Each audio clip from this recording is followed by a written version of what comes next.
Hello, welcome to our Métis Cultural Camp in Cando, Saskatchewan. At camp, we learned Michif words, listened to stories from elders, and made our own beadwork. We played warm-up games, shared a delicious lunch, and had lots of fun. Our elder Fleury and teacher Zach helped teach us about Métis culture and language. When they talk about the Michif language, you can say that we built that language ourselves, as we're not First Nation and we're not European, but we took the European side of us, the French, and we took the First Nation side of us, the Cree, to make a language for ourselves.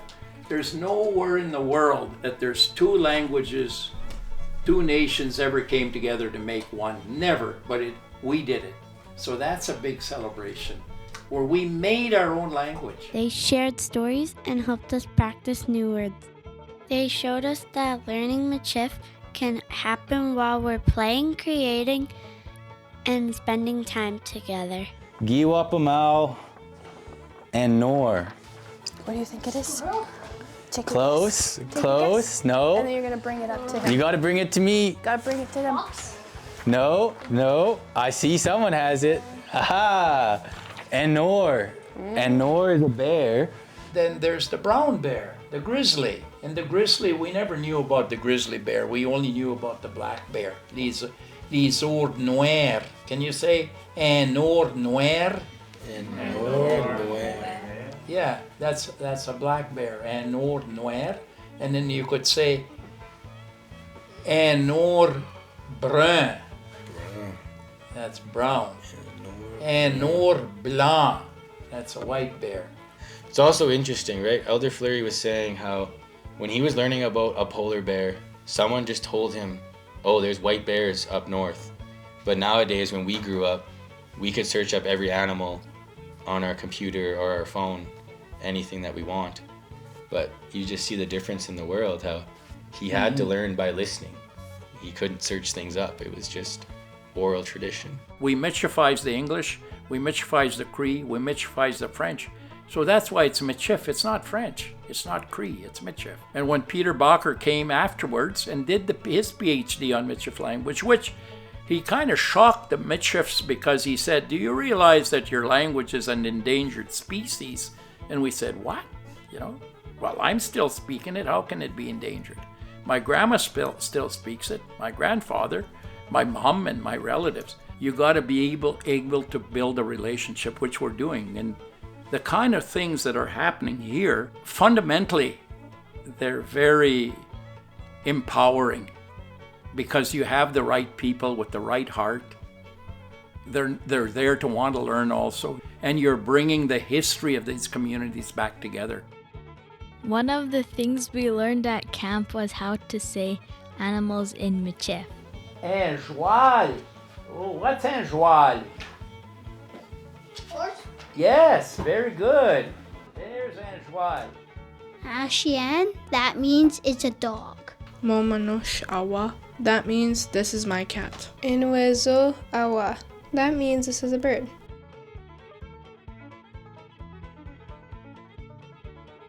We also learned about some action words. We practiced these words together while we played and learned. Almost everyone's played Simon Says before. We try to hit those points when we teach an unknown thing like Michif, try to pair it with something they do kind of already grasp. It also hits that oral listening. Moshum Norman Twelve, Nipawick, Shamak. You know what that means, Shamak? Right now. Right now. If somebody knows what she peaked, show the rest. Yeah. There we go. We're stretching. Stretching. She peak. Nipowe, that means stand up. You said that one really good. That was a good one. Ape, that means sit. Nipoe, that means stand up.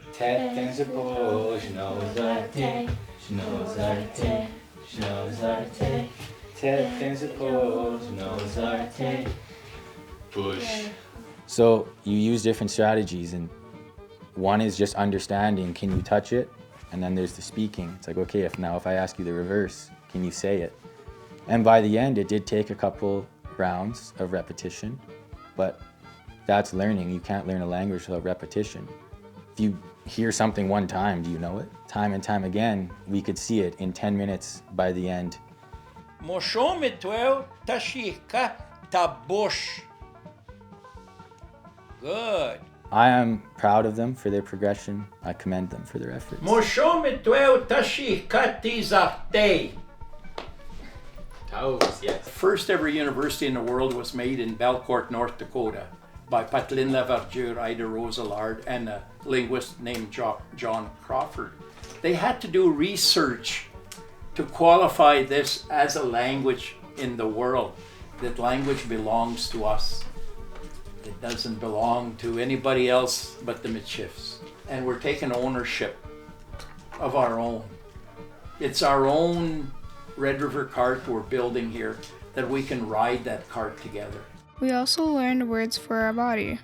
These words help us talk about ourselves in Michif. Matat. That means my head. Mizaway. That mean my ears. Mabush, that means my mouth. The fellowship that you develop through this setting and other settings that are very important, that are cohesive, and they can come together, and they have teachings. They have understanding, respect, love, and caring, and wanting to hear, and wanting to understand. What I'm doing here is the way I was taught. I'm not changing nothing. Did you see me read to them? No. It's oral culture. It's oral culture.